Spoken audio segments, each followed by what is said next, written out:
বস, তোমরা যারা ভাবছো তোমাদের আইফোনটা পুরনো হয়ে গেছে তাদের জন্য আইফোন 17 সিরিজ আসছে। না হলে আমি তো আমার আইফোন 12 মিনি নিয়ে এখনো খুশি। साला ये दुख का खत्म नहीं होता बे।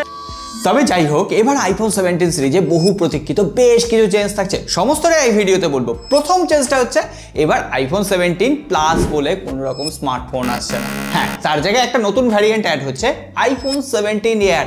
স্যামসাং S25 এজ লঞ্চ করেছিল, একদম হালকা পাতলা ক্যাটরিনা কাইফ স্মার্টফোন। এবার সেটাকে টেক্কা নেওয়ার জন্য আসবে আইফোন 17 স্লিম। এটার থেকেও যদিও আরো হালকা আর পাতলা হবে। সমস্তটা বলছি, তোমরা বলা বলির আগে একটু লাইক আর সাবস্ক্রাইব করে রাখো তো, যাতে বাংলায় এই ধরনের টেকনোলজি আপডেট সবার আগে পেয়ে যাও। আর হ্যাঁ, নতুন বন্ধু হয়ে থাকলে ওই ঘন্টিটা কেন বাজাও না, বিনা পয়সায় ঘন্টি। চলে এক কাম কর, 200 रुपए दे और 50 रुपए काट ओवर एक्टिंग के वजह। আইফোন 17 সিরিজে সব থেকে যুগান্তকারী যে চেঞ্জটা থাকছে, যার জন্য আইফোন 17 ফ্যান পোলাপানরা সমস্ত তাদের কিডনি ফিডনি বেঁচে দেবে। আইফোন 17 সিরিজে প্রত্যেকটা স্মার্টফোনে 60 হার্জ নয় 120 হার্জে প্রো মোশন ডিসপ্লে দেওয়া হচ্ছে। আর ডিসপ্লে সাইজের কথা বললে আইফোন 17 যেটা বেস ভ্যারিয়েন্ট হবে, আর পাশাপাশি আইফোন 17 প্রো যে ভ্যারিয়েন্টটা হবে সেখানে 6.3 ইঞ্চির ওএলইডি ডিসপ্লে থাকছে। কিন্তু আইফোন 17 এয়ার এর ডিসপ্লে সাইজটা হবে 6.6 ইঞ্চি, আর আইফোন 17 প্রো ম্যাক্স সেটা সব থেকে বড় ভ্যারিয়েন্ট হবে 6.9 ইঞ্চি। আর এখানে প্রত্যেকটাতেই ট্রু টোন ডিসপ্লে থাকবে। আর অ্যাপেলের ডিসপ্লে যথেষ্ট ভালো কোয়ালিটির হয় এটা নিয়ে, যদিও আমি স্যামসাংকে বেশি প্রেফার করি ডিসপ্লে কোয়ালিটির ব্যাপারে। আর এবার বলা হচ্ছে আগের জেনারেশনের থেকে 4টে স্মার্টফোনে পিক ব্রাইটনেসটাকে বাড়িয়ে দেওয়া হবে। এইভাবে যদি আমরা আমাদের কেরিয়ারটাকে আর ভবিষ্যৎটাকে একটু ব্রাইটনেস বাড়িয়ে দিতে পারতাম। আর হ্যাঁ, এবারও ডিসপ্লেতে ডাইনামিক আইল্যান্ডের ফিচার থাকছে, বেশ কিছু নতুন অ্যানিমেশন যোগ হবে। এতদিন পর্যন্ত উবে, সুইগি এগুলো ট্র্যাক করা যেত, মিউজিক কন্ট্রোল ছিল। এবার শোনা যাচ্ছে আরও বেশ কিছু ট্র্যাক হবে, কিন্তু কি কি ট্র্যাক হবে এখনও জানি না। তবে হ্যাঁ, গার্লফ্রেন্ড বা ওয়াইফকে আবার ট্র্যাক করতে যেও না, কপালে দুঃখ আছে বস। কিন্তু আসল কথাটা কি জানো, আইফোন 17 সিরিজের স্পেসিফিকেশন দেখে আইফোন 17 কেউ কিনবে না। আসলে কিনবে হচ্ছে এই অ্যাপেলের লোগোটার জন্য। লোককে শো অফ করতে হবে তো আইফোন 17 সিরিজের স্মার্টফোন আমার হাতে রয়েছে। যাই হোক, আইফোন 17 ফোনটা যারা কিনবে বলে ভাবছো তাদের বলবো, ভাই আইফোন 16 কিনে নাও, কারণ অনেক টাকা বাঁচবে। আইফোন 17 হুবহু আইফোন 16 এর মতোই দেখতে হচ্ছে। একই camera cut out, aluminium frame, পেছনে ব্যাক প্যানেলে গ্লাস বডি ডিজাইন। কিন্তু সব থেকে এবার এক্সাইটমেন্ট যে ফোনটাকে নিয়ে সেটা হচ্ছে আইফোন 17 এয়ার বা আইফোন 17 স্লিম, যেটাই বলো না কেন। সেই ফোনটার ক্যামেরা হাউজিংটা কিন্তু একদম আলাদা। গুগলের পিক্সেল সিরিজের ফোনের কথা মনে করিয়ে দিচ্ছে, কিন্তু এই স্মার্টফোনটা মাত্র 5.4 mm পাতলা, মানে একেবারে হালকা আর পাতলা হবে। আর বলা হচ্ছে 150 থেকে 155 গ্রামের আশেপাশে ওজন থাকবে। সুতরাং সব থেকে কমফোর্টেবল স্মার্টফোন হবে আইফোন 17 এয়ার। কিন্তু দেখা যাক ওই হালকা পাতলার চক্করে আবার বেন্ট না হয়ে যায়। অ্যাপেলের বিরুদ্ধে তো সেই অভিযোগও আছে। কিন্তু হ্যাঁ, এখানে টাইটানিয়াম ফ্রেম থাকছে, পেছনে গ্লাস বডি ডিজাইন থাকছে। আইফোন 17 প্রো এবং প্রো ম্যাক্স এই দুটো ভ্যারিয়েন্ট একই রকম দেখতে থাকছে, শুধুমাত্র ক্যামেরাতে একটা নতুন বার বা প্যাটার্ন অ্যাড করা হয়েছে, আর অ্যাপেলের লোগোটা একটু নিচের দিকে নামিয়ে দেওয়া হয়েছে। সো ওভারঅল প্রত্যেকটা স্মার্টফোনই তো সুন্দর লাগছে। বিশেষ করে আমার তো আইফোন 17 প্রো ভ্যারিয়েন্টটা সব থেকে সুইটেবল স্পটে মনে হয়েছে। তবে হ্যাঁ, এবার বেশ কিছু কালার ভ্যারিয়েন্ট অ্যাড হবে, আর প্রো ম্যাক্সেও আমরা টাইটানিয়াম ফ্রেম পাবো, গ্লাস বডি ডিজাইন পাবো। সো বাস, ক্যামেরা আইফোন কিনবো আর ক্যামেরা নিয়ে শো অফ করবো না। আইফোন 17 সেই আইফোন 16 এর ক্যামেরা সেটআপটাই রয়েছে। 48 মেগাপিক্সেলের প্রাইমারি ক্যামেরা, 12 মেগাপিক্সেলের আল্ট্রা ওয়াইড অ্যাঙ্গেল, আর বলা হচ্ছে 24 মেগাপিক্সেলের এবার সেলফি ক্যামেরা থাকবে। আর এখানে 4K 60 FPS এর ভিডিও শুট থাকবে।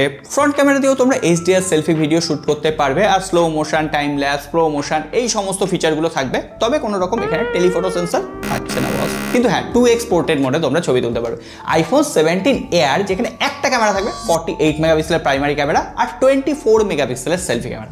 এটা দিয়েও 4K 60 FPS এ ভিডিও শুট করতে পারবে। কোনো রকম আল্ট্রা ওয়াইড অ্যাঙ্গেল লেন্স নেই, তার মানে আল্ট্রা ওয়াইড অ্যাঙ্গেল লেন্সে ভিডিও শুট হবে না।